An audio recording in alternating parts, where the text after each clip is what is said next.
Welcome everyone. Welcome to part 3 of World Civilizations. तो start करते हैं हम नेक्स्ट सिविलाइजेशन से, जो है हमारे पास ग्रीक सिविलाइजेशन। क्या है? Greek civilisation. देखिए, ग्रीस एक देश है, एक पेनिसुलर पार्ट है, जो कहाँ पर लोकेटेड है? यूरोप के साउथ ईस्ट में। यानी अगर ये यूरोप है तो इसके साउथ ईस्ट में इधर क्या है? ग्रीस। ठीक है। और पेनिसुलर पार्ट है, यानी 3 साइड से समुद्र से घिरा हुआ है। कितनी साइड से? 3 साइड से समुद्र से घिरा हुआ है। कितने टापू इसमें? टोटल 502 आइलैंड्स है। कितने हैं भाई? 502। इसमें से इंपॉर्टेंट है Crete, Troy, Cyprus, Athens, Macedon and Sparta. काफ़ी इन पे मूवीज़ भी बनी हुई है अगर आप देखेंगे तो। ये सभी टापू कुछ इंपॉर्टेंट है इसमें से, 502 में से। वही स्टोरी स्टार्ट करते हैं हम सिविलाइजेशन की, अब जैसे प्रीवियसली हमने कंप्लीट की है। लगभग 4000 बीसी पहले क्या होता है कि इस सभ्यता का शुरुआत होता है, यानी राइज और डेवलपमेंट यहाँ पर स्टार्टिंग में माना जाता है। ठीक है। कहाँ से स्टार्ट होता है? क्रेट की सभ्यता से। इस टापू से स्टार्ट होता है। कहाँ से भाई? क्रेट से। ठीक है।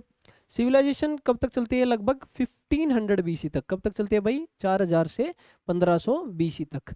इसमें इंपॉर्टेंट जो है स्ट्रॉन्ग होल्ड्स माने जाते हैं वो है नॉनसोस एंड फिस्टस ट्रोय। ये इनके स्ट्रॉन्ग होल्ड थे, यानी दो इंपॉर्टेंट लोकेशंस थी इस सिविलाइजेशन की, क्रेट की सिविलाइजेशन की, जो ये इंपॉर्टेंट थी। ठीक है। इसके बाद देखिए, जब क्रेट की सभ्यता डिक्लाइन हो गई, किसकी सभ्यता डिक्लाइन हो गई भाई? क्रेट की। अगली सिविलाइजेशन आई, वो है मैकेनियन सिविलाइजेशन। कौन सी सिविलाइजेशन थी भाई? मैकेनियन सिविलाइजेशन। कहाँ से आई? सिटी ऑफ माइसिन से। कहाँ से? सिटी ऑफ माइसन से। ये आती है लगभग 1200 बीसी के आसपास, इसका टाइम पीरियड रहता है। ठीक है। यानी यहाँ तक ये अपने आप को राइज एंड डेवलप करती है ग्रीस के अंदर। कौन सी सिविलाइजेशन है भाई? माइसिन सिविलाइजेशन। किसके बाद? क्रेट की सिविलाइजेशन। ये टापू के नाम लिखे हुए हैं। ठीक है। उसके बाद आर्यन ट्राइब्स। कौन सी ट्राइब्स भाई? आर्यन ट्राइब्स ग्रीस पे कंट्रोल कर लेती है। और इसी समय आपको पता है कि आर्यंस का जो है इंडिया में भी 1500 बीसी के टाइम पीरियड पे लगभग कब्जा हो गया था। ठीक है। तो आर्यंस ट्राइब्स यहाँ पर कब्जा कर लेती हैं और सिविलाइजेशन को वेरियस सिटी स्टेट्स में डेवलप करती है, यानी अलग अलग शहर, अलग अलग उनका किंगडम, जैसे फ्यूडल सिस्टम था लेकिन शहरों में। ठीक है। उस तरीके से क्या करते हैं आर्यन लोग, इसको डेवलप करते हैं। ये छोटे छोटे टाउन्स किस पे बेस्ड थे? डेमोक्रेटिक सिस्टम पे, यानी लोगों की सुनी जाती थी वहाँ पर। कुछ ना कुछ इलेक्शन का छोटा मोटा रोल था। ठीक है। और कुछ एक ही राजा परमानेंट नहीं रहता था, या एक ही डायनेस्टी नहीं रहती थी। राजा को पलटने का भी एक तरीका था। ये डेमोक्रेटिक सिस्टम था।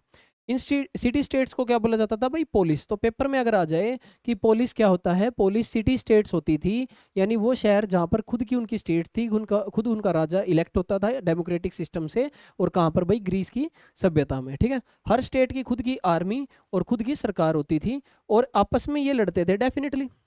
दिस इज फॉर श्योर कि वो आपस में लड़ते थे। तो इसमें इंपॉर्टेंट हो गया पुलिस, और ये कुछ नाम हमने पहले पढ़ लिए। तो ये हो गया इंट्रोडक्शन अबाउट ग्रीक सिविलाइजेशन। आगे देखते हैं इसमें कि पॉलिटिकल हिस्ट्री को हम कैसे पढ़ें भाई। ग्रीस की पॉलिटिक्स को हम कितने हिस्सों में पढ़ें? ठीक है। इसको हम पढ़ते हैं भाई 3 पार्ट्स में। कितने पार्ट्स में भाई? 3 पार्ट्स में हम इसको कंप्लीट करेंगे। सबसे पहली जो एज है उसको बोलते हैं डार्क एज और age of Homer. Very important. Normally आप पढ़ते हो भाई एंशियंट, मेडाइवल, मॉडर्न, लेकिन यहाँ पे अलग ही नाम है। ठीक है ना। ये 1200 क्योंकि 1200 से स्टार्ट किया है ना, आर्यन लोगों से। यानी 1200 से 800 तक हम इसको पढ़ेंगे, यानी डार्क एज। फिर आयरन एज आएगी, यानी सिटी स्टेट्स की। जब आर्यन लोगों ने सिटी स्टेट्स बनानी स्टार्ट की और आयरन लोहे का भी यूज़ हुआ, वो 800 से 500 बीसी तक। इंडिया में भी उस समय जो है आयरन एज चल रही थी। क्या चल रही थी भाई? आयरन एज चल रही थी। ठीक है। लास्ट है हेलेनिस्टिक एज, यानी 200 बीसी तक। इसको हेलेनिस्टिक एरा बोलते हैं।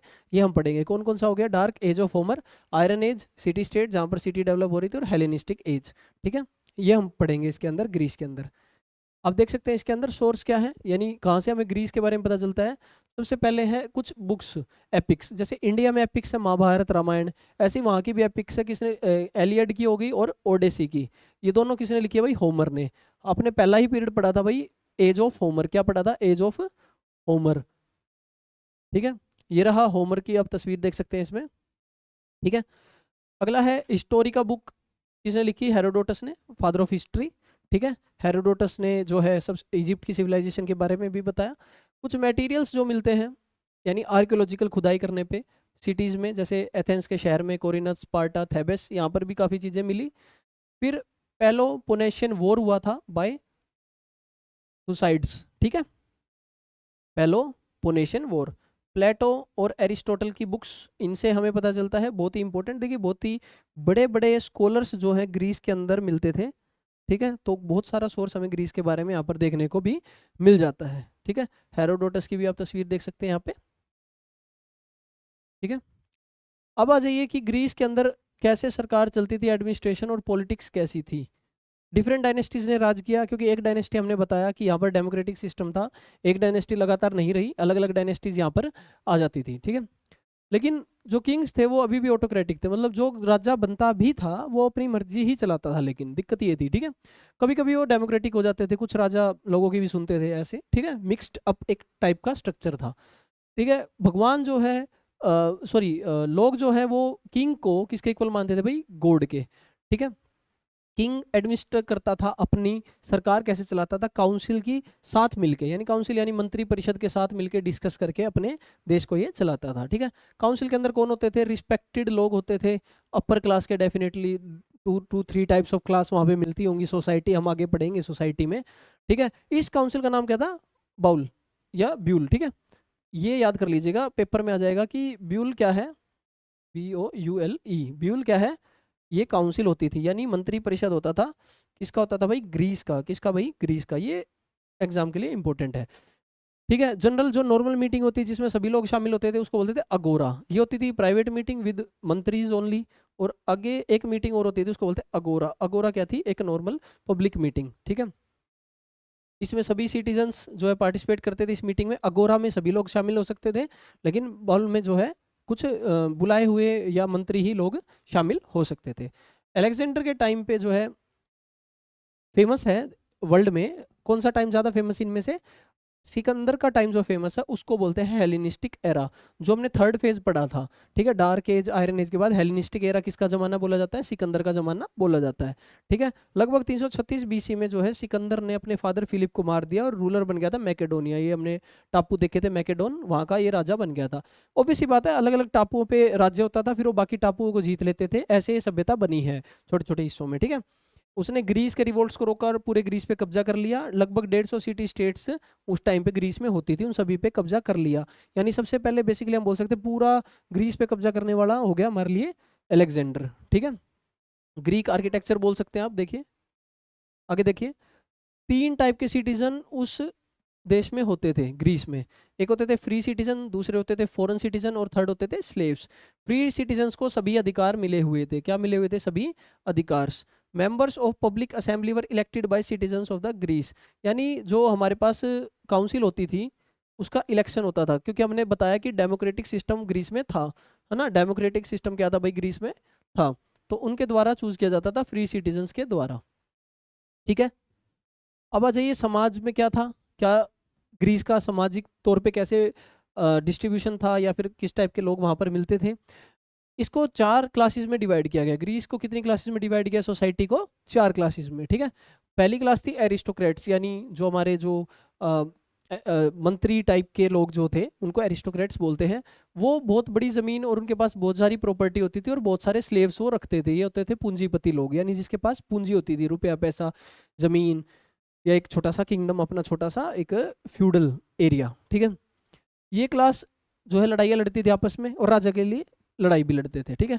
दूसरी क्लास में आते थे मिडिल क्लास, इसमें हमारे पास ऑर्डिनरी सिटीजन्स हो गए, इनको बोलते थे फ्री मैन, फ्री मैन यानी फ्री सिटीजन्स, ये व्यापार में ज़्यादा शामिल होते थे। थर्ड सेक्शन थे वर्कर्स, इनको बोलते थे थेटे, ये वो वर्कर्स होते थे जो अपनी मर्जी से काम करते थे, कि भाई मैं ये काम करना चाहता हूँ, उनको बुला लेते थे, वो काम करते थे, ठीक है, वो किसी के गुलाम नहीं होते थे। लेकिन फोर्थ क्लास में क्या था, ये होते थे स्लेव्स, इनको बोलते थे हेलोट्स।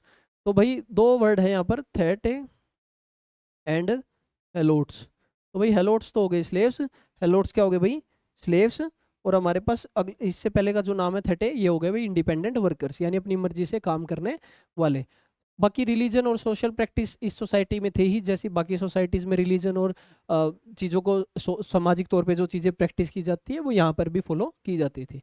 व्यापार और इकोनॉमी की बात करते हैं, ग्रीस जो है बहुत ही प्रोस्परस स्टेट था, व्यापार दूर दूर तक फैला हुआ था, इसमें हमारे पास क्ले, मेटल, वेपन्स, फर्नीचर, बर्तन वगैरह, ओलिव्स, वाइन, ग्रेप्स की ये सब, ऑयल, ठीक है, गोल्ड सिल्वर आयरन से बनी हुई चीज़ें, माउंटेन्स में ये सब चीज़ें मेटल्स मिलते ही थे। एग्रीकल्चर पे भी बहुत ज़्यादा अटेंशन दी जाती थी, यानी घूम फिर के बहुत ही प्रोस्परस ये स्टेट था, यानी बहुत ही अमीर ये एक स्टेट था। ठीक है, रिलीजन और कल्चर की बात करते हैं तो डेफिनेटली पॉलीथिस्टिक लोग थे, अलग अलग देवी देवताओं को मानते थे, पैगनिज्म को ये फॉलो करते थे। जैसे अलग अलग धर्म है तो इसमें किसको फॉलो करते थे भाई, पैगनिज्म को, पैगनिज्म को। देखो यहाँ पर लिखा भी हुआ है, हेरोडोटस जो है फर्स्ट हिस्टोरियन थे यूरोप के, वो फेमस रूलर ग्रीस के पेरिसलस के दरबार में काम करते थे। किसके दरबार में, पेरिसलस के दरबार में काम करते थे।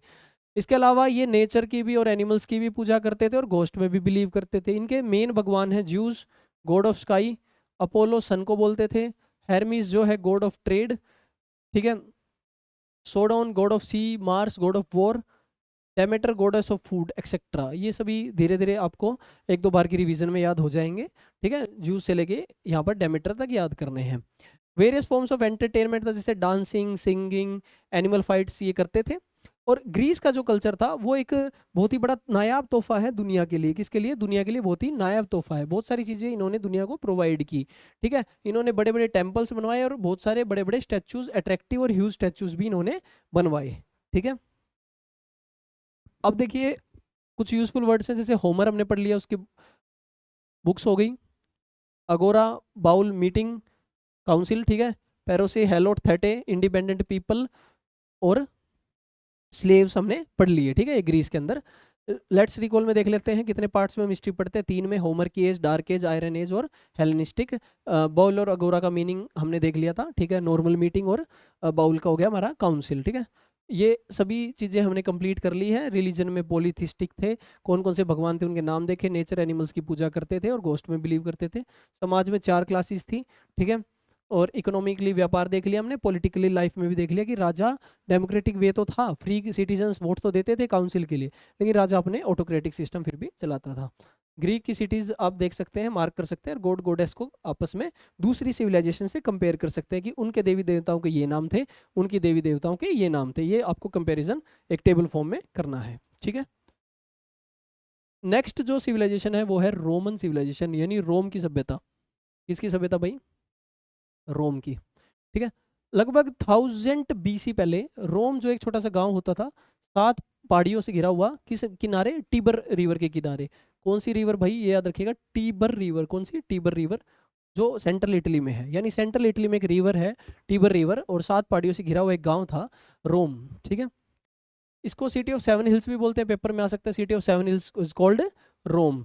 तो क्या होता है, 8th सेंचुरी BC में ये एक सिटी स्टेट बनता है, यानी शहर और साथ ही साथ स्टेट, यानी यहाँ पर राजा या उसका मंत्री परिषद आ जाता है, और फिर धीरे धीरे बन जाता है एक बहुत बड़ा एम्पायर।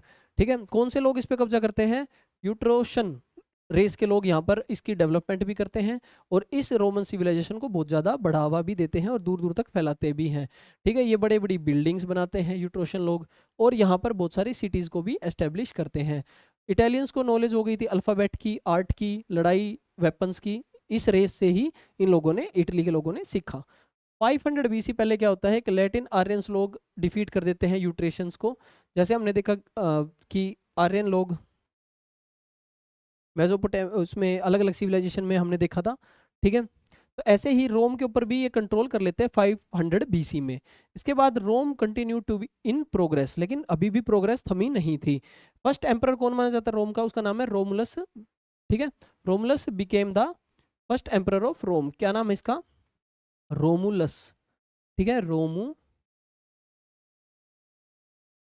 ठीक है, रोमुलस जो है पहला राजा बनता है, फर्स्ट डायनेस्टिक राजा जो बनता है रोम का। ठीक है, तो ये इंपॉर्टेंट है। फिर ये इंपॉर्टेंट है 7 हिल्स वाला टॉपिक। ठीक है, यूट्रेशन पीपल, ये आप रिवाइज करें इसमें। नेक्स्ट है कि इसके समय पे मोनार्की आ गई थी, यानी एक राजा वही अपना पूरा किंगडम संभालता है, उसके साथ मंत्री वगैरह डेफिनेटली सारी चीज़ें, लेकिन डायनेस्टी आ जाती है। ठीक है, और यही क्या है, स्टेट का हेड है, यानी पूरे राज्य का हेड है। इसके अधिकार अनलिमिटेड हैं। सोसाइटी को ये 2 इस क्लासेस में बांटता है अपने उसमें। पहले है पैट्रिशियन क्लास, दूसरी है प्लेबियन क्लास। ठीक है, पैट्रिशियन क्लास में लैटिन होते थे जो ओनली पहले से ही रोम में रहते थे। तो याद रखिएगा, पैट्रिशियन में कौन होते थे भाई, लैटिन लोग। कौन से, लैटिन। ठीक है, ये रोम में पहले से ही रहते थे, और इसके अंदर वो लोग थे जो रोम की बड़ी बड़ी फैमिलीज से भी बिलोंग करते थे, पूंजीपति लोग या पुरानी फैमिलीज से। सेकंड क्लास होती थी प्लेबिनियंस, इसमें स्लेव्स, लैंडलेस लोग या गरीब या जो किसान वगैरह थे, उनके पास पॉलिटिकल अधिकार नहीं होते थे, वो प्लेबिनियन क्लास से बिलोंग करते थे। यानी दो हिस्सों में सोसाइटी को बांटा था राजा ने, पैट्रिशियन एंड प्लेबियन। ठीक है, पैट्रिशियन के पास अधिकार हैं, अमीर लोग हैं, और प्लेबियन गरीब लोग ये माने जाते थे। इसके अलावा इन्होंने रोड्स, ब्रिज, कैनाल्स वगैरह बनाए रोम में इसके समय में। और ये रोम का रखवाला था, एक दीवार भी इसने बनवाई थी, बड़ी बड़ी बिल्डिंग, टेम्पल्स इन्होंने बनवाए थे। ठीक है, हम रोमुलस की बात कर रहे हैं राजा की। अगला जो राजा है वो है एज ऑफ अगस्तस, ये एक इंपॉर्टेंट राजा हो जाता है अगस्तस। ठीक है, ये इस समय रोम का गोल्डन एज, यानी बहुत ही इंपॉर्टेंट गोल्डन एज ही मानी जाती है रोम की। इंडिया के समय गोल्डन एज किस समय मानी जाती है? गुप्ताज के समय। किसके समय भाई? गुप्ताज के समय। ठीक है, तो ऐसे ही रोम की गोल्डन एज किसके समय मानी जाती है? अगस्तस के समय। ठीक है, इसके समय पर बहुत ही पीस और प्रोस्पेरिटी थी, रोम बहुत ज़्यादा प्रोग्रेस कर रहा था हर फील्ड में। ठीक है जी। सोर्स क्या है रोम की सिविलाइजेशन पढ़ने के? हमने देखा जैसे ग्रीस की सभ्यता के सोर्स हैं, ऐसे ही रोम की सिविलाइजेशन के सोर्स क्या है? 12 प्लेग्स पे लिखी गई एक इंस्क्रिप्शन, यानी 12 टेबल्स पे। तो देखो बिल्कुल ही अलग सा नाम है, 12 टेबल्स, तो ये आ जाएगा 12 प्लेग्स पे लिखी गई है। वुडन बोर्ड्स, जो इसको बोलते हैं एनल पोंटिफिकम।